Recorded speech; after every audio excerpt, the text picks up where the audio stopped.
안녕하세요. 최근에 윤창중 씨 때문에 특별한 주목을 받고 있는 전 청와대 대변인 천원선입니다. 반갑습니다. 청와대 대변인이 얼마나 세상을 뒤흔들어 놓을 수 있는 자리인지를 과거에 여러분들은 모르셨겠지만 이번에 최근에 윤창중 씨 사건을 통해서 잘 아시게 되었을 거라고 생각합니다. 저는 오늘 어떤 얘기를 해야 될지 잘 모르고 왔고 이렇게 야외인지는 더더욱 모르고 왔습니다.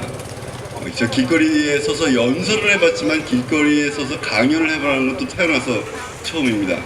아무튼 근데 분위기가 굉장히 좋고요. 다행히 비도 그쳐서 좋습니다.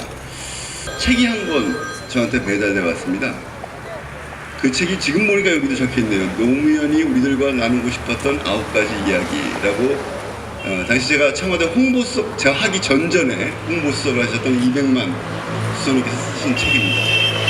그 책을 그저께 와서 펼쳐보고 책 내용을 하나도 못 읽어보고 책 날개만, 책 옆에 날개만 보고 내려왔어요. 책 날개에 뭐라고 적혀있냐면 노무현 대통령은 전라도와 경상도의 경계인이었다. 그리고 보수와 진보의 경계인이었다. 이런 표현이 있습니다.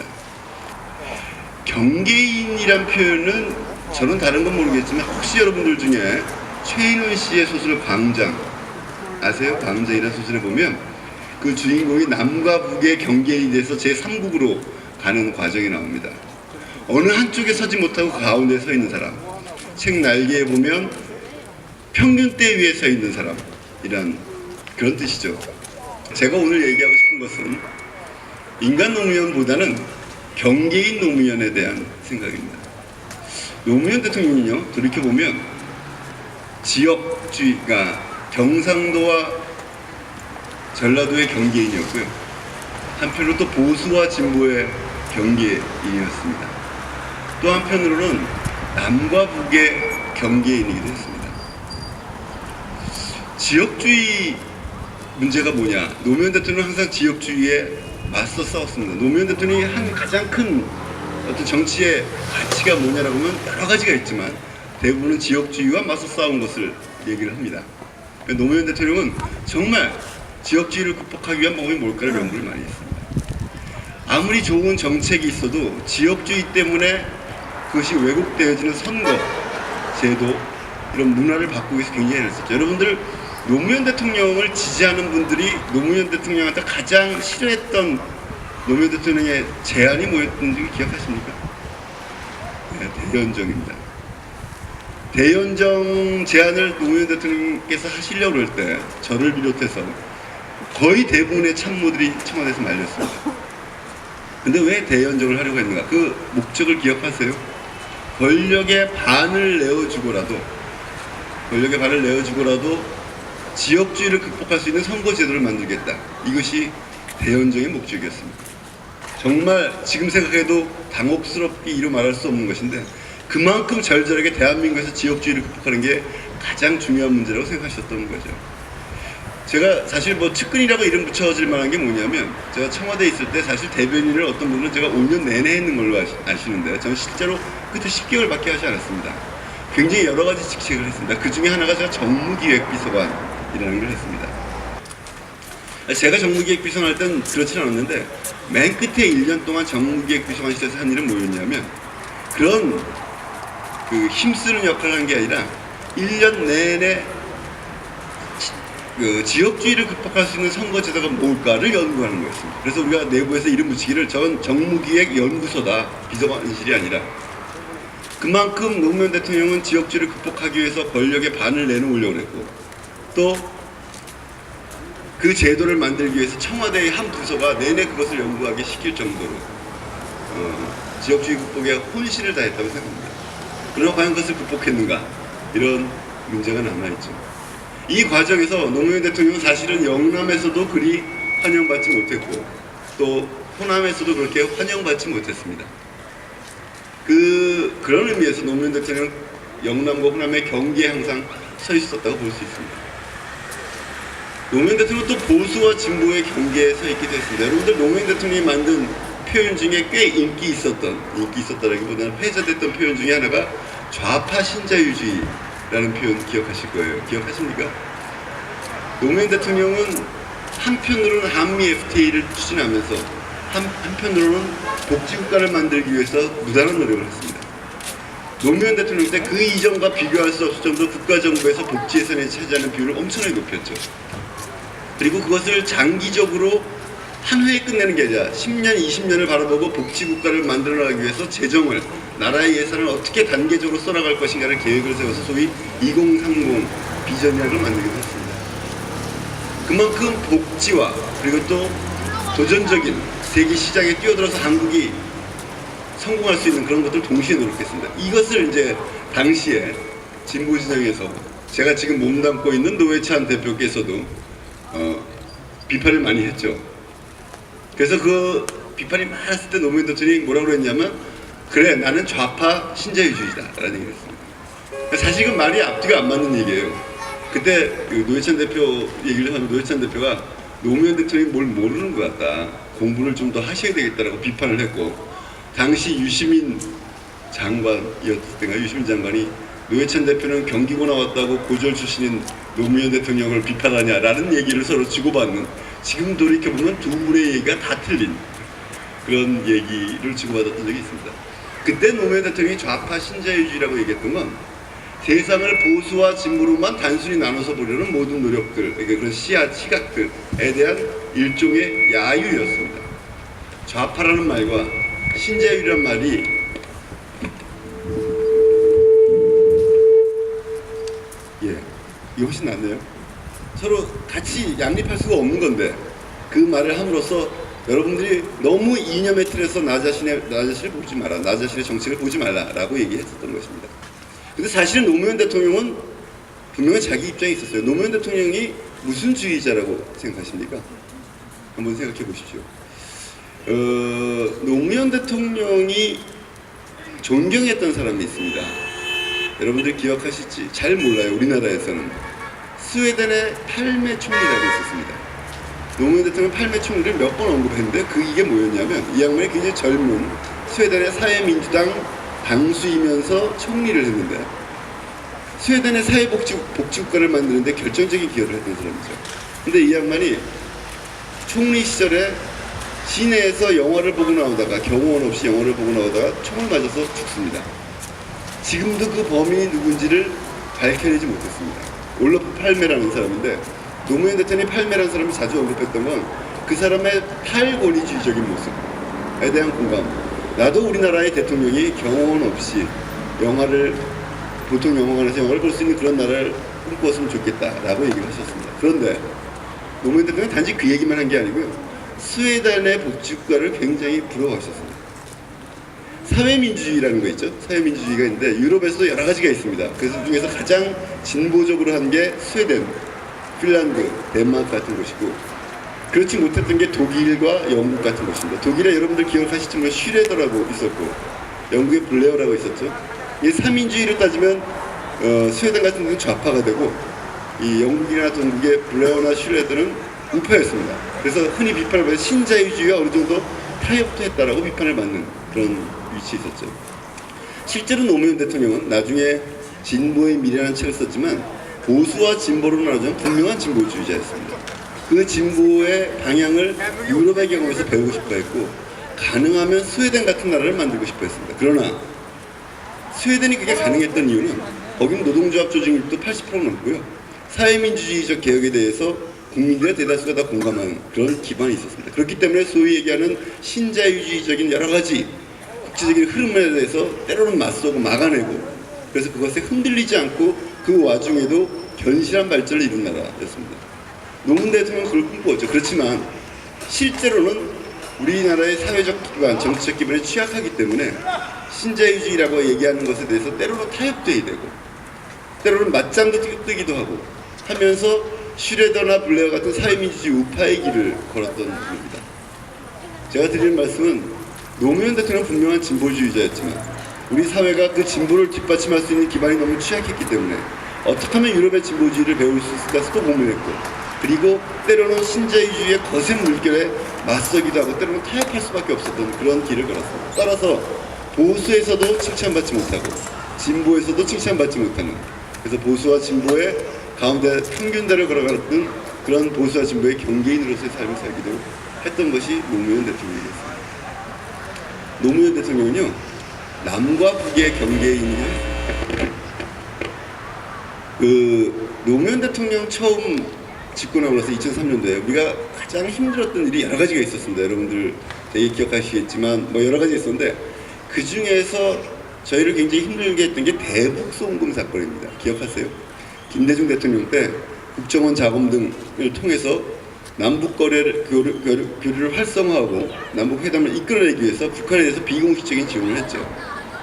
그것만 놓고 볼 때는 충분히 할 수 있는 일이었습니다. 그러나 당시에 노무현 대통령이 집권하고 나서 한나라당에서 그걸 끊임없이 문제제기를 했습니다. 그래서 이게 국회에서 특검법을 만들었죠. 이 부분을 특별검사를 통해서 수사해야 된다. 이때 이것을 특검법이 국회에서 통과가 되면 대통령이 거부권을 가질 수 있습니다. 그걸 받거나 말거나를 결정할 수 있습니다. 거부권을 통해서 보내면 특검이 처음엔 과반 가지고 통과가 되지만 한번 거부권을 가지고 보내면 3분의 2 이상이 되면 다시 특검법은 살아서 돌아오고 대통령은 그것을 거부할 수 없게 되어 있습니다. 그때 당시 한나라당이었죠. 3분의 2 이상의 힘을 이미 갖고 있었던 그런 시절입니다. 노무현 대통령이 특검법을 거부할 것이냐 말 것이냐가 아주 초미의 관심사였습니다. 그때 결국에 노무현 대통령이 특검법을 받았습니다. 이것 때문에 김대중 대통령과 소위 동료당 측이 참여정부를 굉장히 노무현 대통령을 미워했고요. 호남에서 김대중 대통령을 지지하던 호남에서의 민심 위반이 초기서부터 굉장히 심각했습니다. 기억하시겠지만. 그래서 특검법을 받는 노무현은 기존의 야당으로서도 비판을 받았고 북쪽에서도 굉장히 관계가 안 좋았습니다. 북쪽에서도 노무현 정부는 미국의 앞잡이 정부다 이렇게 이야기를 했었습니다. 기억하시면 14남북선언, 남북공동선언 굉장히 많은 걸 이루어냈습니다. 근데 그게 임기 5개월을 앞두고 이뤄진 겁니다. 4년 넘도록 남북관계가 진척이 안 됐습니다. 그 이유 중에 하나가 바로 이 대북송금권을 특권을 받은 노무현 대통령에 대한 비판적인 남북의 여론 때문에 그랬었습니다. 근데 그때 왜 특검을 받을 수밖에 없었는가에 대해서 잘 모르시는 분들이 있습니다. 여러분 그때 검사와의 대화 기억나시죠? 노무현 대통령이. 그때 검찰의 분위기는 노무현 대통령을 정석으로 대통령으로 인정도 하지 않았고 그 야당 자체를 그때 당시 뭐 김대중 대통령을 포함해서 그래서 벼르고 있었던 상황입니다.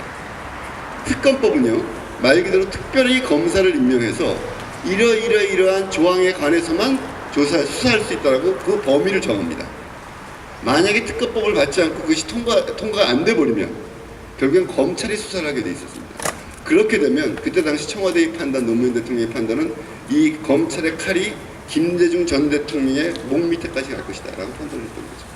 그렇다면 이 범위를 분명히 제한하고 있는 특검을 오히려 받음으로 해서 거기서 털고 나가는 것이 김대중 대통령과 그 이전에 이루었던 6.15 정상선언을 가능한 한 덜 훼손하는 길이라고 판단했던 것입니다. 그래서 굉장히 고뇌 어린 결단이었지만 결국엔 그 결정 때문에 김대중 대통령 측과 굉장히 사이가 안 좋았습니다. 사실은 그거는 노무현 대통령이 돌아가시고 나서야 풀렸습니다.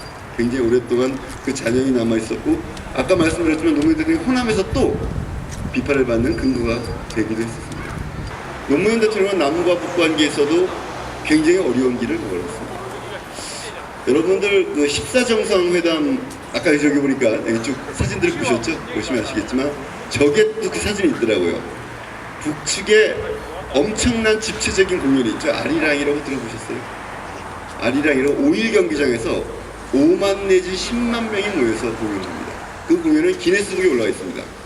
저도 거기 가서 봤습니다만 무시무시하고 한편으로는 장엄하기도 하고 우리가 볼 때 굉장히 불편하기도 한 북의 입장에서는 북의 체제를 옹호하고 반미적인 내용도 들어있고 반남한적인 내용도 들어있는 그런 아리랑 공연이 있었습니다. 김대중 대통령이 가셨을 때는 그걸 들으라고 보라는 요청이 있었는지 모르겠지만 결국엔 보진 않으셨습니다. 우리 이제 평양 방문을 앞두고 북쪽에서 요청이 왔습니다. 준비하는 단계에서 우리 아리랑 공연을 노무현 대통령과 그 일행이 꼭 봤으면 좋겠다.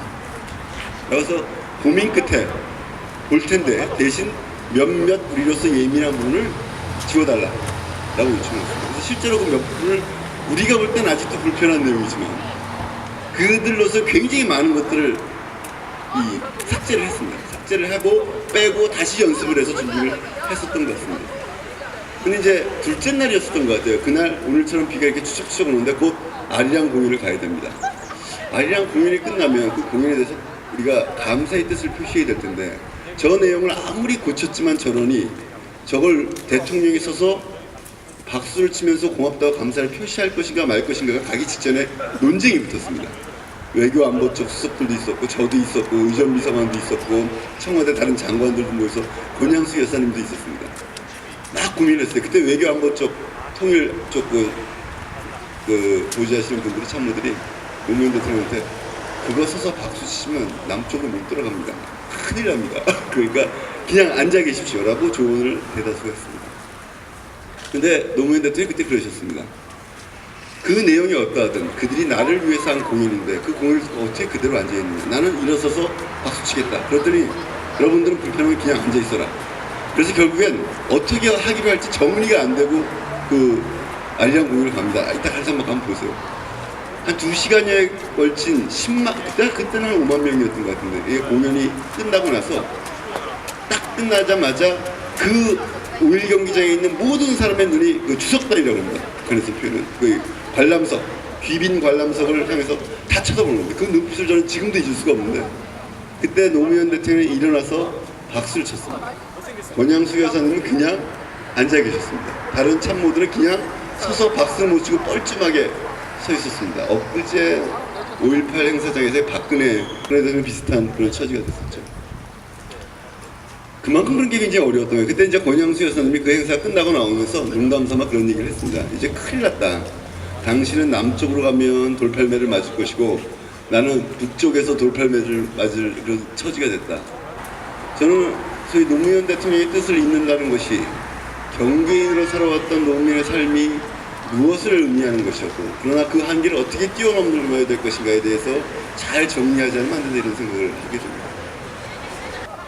지난 5년을 우리는 노무현 대통령 돌아가시고 나서 어떤 사람은 복수라는 좀 거친 표현을 쓰면서 어떤 사람은 노무현 대통령의 뜻을 잇겠다고 하면서 5년 뒤에 정권을 바꿔보자라고 여러 가지 길에서 어떤 분은 민주당 안에서 어떤 분은 다른 정당을 만들면서 어떤 분은 자기가 처해 있는 시민단체에서 애를 썼습니다. 그리고 대통령 후보로 만들고 단일화 시켜내기까지 했습니다. 근데 결국에는 이기진 못했습니다. 현 시점에서 그것만 놓고 보면 실패했습니다. 그래서 지금 우리는 다시 앞으로 5년을 설계해야 합니다. 그런데 제가 생각하는 건 다시 5년 뒤에도 노무현 대통령과 가까웠던 사람을 대통령으로 만드는 것이 과연 우리가 지향해야 될 목표일까? 우리 그것으로부터 좀 자유로워져야 되지 않을까 생각하는 거죠. 그러면 좋습니다. 그러나 진짜 우리가 하고자 했던 것은 경계인 노무현의 삶을 뛰어넘어서 이제는 세상을 진짜 노무현이 꿈꾸었듯이 세상을 바꾸겠다는 구체적인 비전을 내세우고 그것을 만들어갈 수 있는 실력을 갖추고 그리고 그것을 만들 수 있는 힘, 세력을 갖춘 그런 힘을 만드는 것이 중요하지 누구 한 명을 대통령을 만드느냐 안 만드느냐는 두 번째 문제가 아닐까 저는 그런 생각합니다. 지난 노무현 대통령 시절에 우리가 많은 시행착오를 겪었지만 결국엔 노무현 대통령을 이렇게 억울한 죽음으로 내몰게 했던 것은 우리가 힘이 없었기 때문이라고 합니다. 이 힘은 지지를 많이 받는 것이기도 하지만요 실력을 의미하는 것이기도 하고요 다른 사람을 설득할 수 있는 비전을 내세우지 못했던 것일 수도 있다는 생각합니다. 저는 냉정하게 말씀드리면 문재인 의원도 문재인 후보도 노무현 대통령의 그 한계를 뛰어넘는 데까지 가지는 못했었던 것 아닌가 라는 생각도 해봅니다.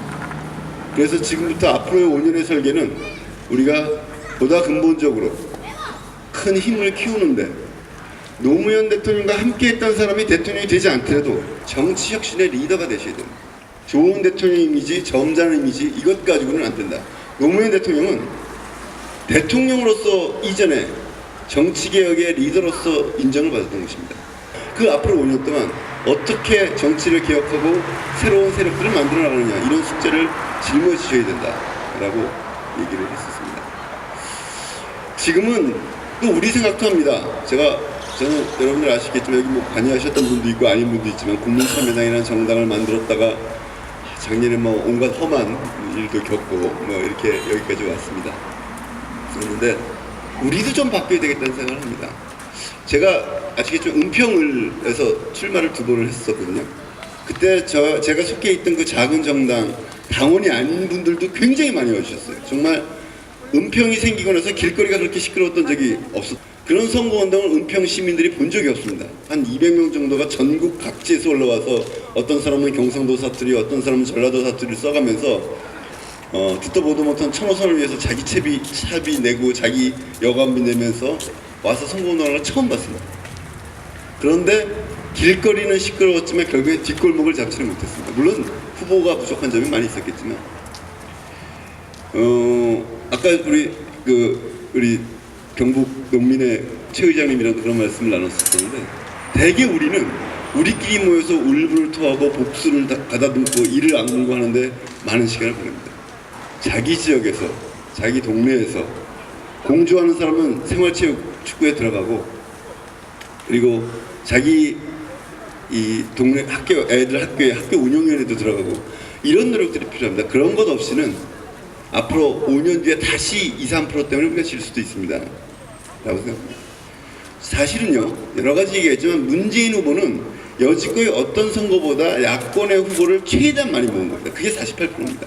이게 앞으로 어떻게 바뀔지 모르겠지만 이 2~3%를 넘어가는 건요, 몇 가지 기술에 의해서 넘어가는 게 아니고 우리가 후보가 누구냐에 따라 흔들리지 않도록 기반을 다져가는 것이 굉장히 중요하다고 생각합니다.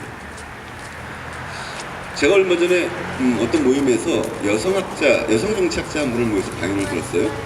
그 양반이 박근혜 대통령에 대해서 얘기를 하더라고요. 그 양반이 박근혜 대통령 그 당시 후보가 이기겠다라고 생각한 게 몇 번 현장을 가봤는데 한국의 50대 여성의 손을 잡고 악수를 하면서 뭐라고 얘기하냐면 나라를 지켜줘서 감사합니다. 이렇게 얘기했어요. 대한민국의 특히 50대 이상의 여성은 정치적 존재로 인정받아본 적이 없습니다. 기껏해야 정책으로서 접근을 하긴 했지만 이분들이 살면서 대한민국을 지키고 막 일으키는 주체로서 인정받아본 적이 거의 없는 분들입니다. 그런데 그분들의 시각에서 이 옛날에 대통령이었던 사람의 딸이 옛날 식으로 따면 공주죠. 그리고 곧 대통령이 될 가능성이 매우 높아 보이는 사람이 손을 잡고 나라를 지켜주셔서 감사합니다라는 말을 하는 순간 그 당사자와 그 주변에 있는 사람들이 완전히 무너지더라는 겁니다. 이 예는 제가 왜 드리는 거냐면 우리는 아직 우리 편끼리의 세를 모으는 선거운동에 머물러 있습니다. 48%까지 그랬습니다. 이제는 여기 어르신들도 계시지만 한국전쟁을 겪었던 세대, 그분들이 갖고 있던 체험에서 어떤 분들이 갖고 있는 편견 이런 것들을 뛰어넘을 수 있는 그런 모습들을 보여주지 않으면 안 된다는 생각도 저는 굉장히 강렬하게 했습니다. 그 얘기를 듣는 순간 우리가 왜 졌구나 하는 여러 가지 이유 중에 하나 굉장히 중요한 이유를 찾았다는 느낌을 받았습니다. 이제 다시 5년입니다. 제가 이 얘기를 실내에서 하면 좀 적응하려고 하는데 바깥에서 얘기하니까 좀 그렇긴 합니다만 이제 다시 5년을 어떻게 설계할 것인가 해서 노무현 대통령의 뜻을 잇겠다는 정치인들이 비록 자기가 어디에서 있건 기존의 경험을 뛰어넘는 새로운 노력들을 해야 됩니다. 제가 아까 노무현 대통령의 측근과 비측근의 경계에 있었다고 생각하지만 이제는 우리 모두가 여러분들 다 경계인이 다시 경계인의 위치에 서서 그런 실패를 반복할 수는 저는 없다고 생각합니다. 앞으로 5년 어떻게 보면 시간이 좀 많이 남았습니다. 이 과정에서 우리들이 받았던 상처들도 있고 특히 여기 계신 분들은 열심히 선거운동을 했던 분들이 많을 거라고 보는데요. 그런 과정에서 누구는 어느 당, 누구는 어느 당에 있으면서 또 주고받았던 상처들도 있을 겁니다. 저는 이제 모두가 과거의 잘못 그리고 경험에서 시행착오에서 새로운 진실을, 새로운 지혜를 좀 발견하고 다시 힘을 합칠 수 있는 그런 시기가 됐으면 좋겠다는 생각입니다. 이걸 영천을 제가 오늘 처음 왔습니다. 살면서 제 대학 때 친구가 영천에 신발 가게 아들이 있었었는데 같이 학생운동을 하던 얘기만 듣던 오늘 처음 왔습니다. 굉장히 작지만 좋은 도시라는 느낌을 받았고요. 아까 어떤 분이 그러더라고요. 영천이 비는 덜 오고 일조량이 굉장히 많은 곳이다 라고 그러더라고요. 그래서 과일이 잘 된다. 그러면서 노무현 대통령을 지지하는 분도 그 어느 경북 지역보다 많은 것이다 라는 생각입니다. 그런 얘기를 하시더라고요. 이제 어때요? 4년 차 되니까 여러분들 아직도 노무현 대통령 생각하면 눈물이 좀 많이 나나요? 네, 나는데 작년보다 좀 덜하죠, 솔직히. 재작년보다는 좀 더 덜할지도 모르겠습니다. 저도 올해는 아직은 눈물을 안 흘렸습니다. 5월 23일 날 추모식을 가게 되면 어떨지 모르겠습니다. 근데 어쩌면 더 눈물이 날지도 모릅니다. 여지껏은 작년까지는 대통령 선거에서 이겨서 참배오겠다라고 속으로 다짐하면서 버텼는데 지금 5월 23일 날은 가서 뭐라고 말씀드려야 될지 잘 모르겠어요. 사실은 선거가 지고 나서 여러 가지 반성들이 있었습니다. 국민들을 탓하기도 하고 우리를 탓하기도 하고 자신을 탓하기도 하고 서로를 탓하기도 했습니다. 지금 어느 누구도 이 길이 옳은 일이라고 감히 얘기할 수 있는 사람은 없습니다. 문재인 전 후보도 그렇고요. 뭐 어느 누구든지 윤석열 선배도 그렇고요. 뭐 유시민 전 국민청구단 대표도 그렇고요. 누구도 어느 길이 옳다고 솔직히 얘기할 수 없습니다. 아직은 답을 못 들고 우리는 5월 23일 날 참배를 가게 될 겁니다. 그러나 너무 걱정은 안 했으면 좋겠어요. 이제 시작이고 다시 5년짜리 계획을 세우는 거고 지난 5년 동안 우리는 굉장히 다양한 경험을 서로 또 나뉘어서 했다라고 생각하셔도 될 것 같습니다. 이걸 잘 모아낸다면 저는 경계를 뛰어넘어서 보수와 진보의 영남과 호남의 남과 북의 경계를 뛰어넘어서 노무현 대통령이 꿈꾼 세상을 이룰 수 있는 날이 올 것이다. 적어도 노무현 대통령이 꿈꾼 세상을 바로 이루지는 못하더라도 그것을 이루기 위해서 모여있는 힘 있는 그런 세력을 만들 수 있는 날이 올 것이다. 이런 기대를 가져봅니다. 이번 5월 23일 날은 지난 5년의 모든 것을 한번 털고 새롭게 출발하는 그런 날이 되었으면 합니다. 재미없는 얘기였지만 제 얘기는 여기서 마치도록 하겠습니다. 감사합니다.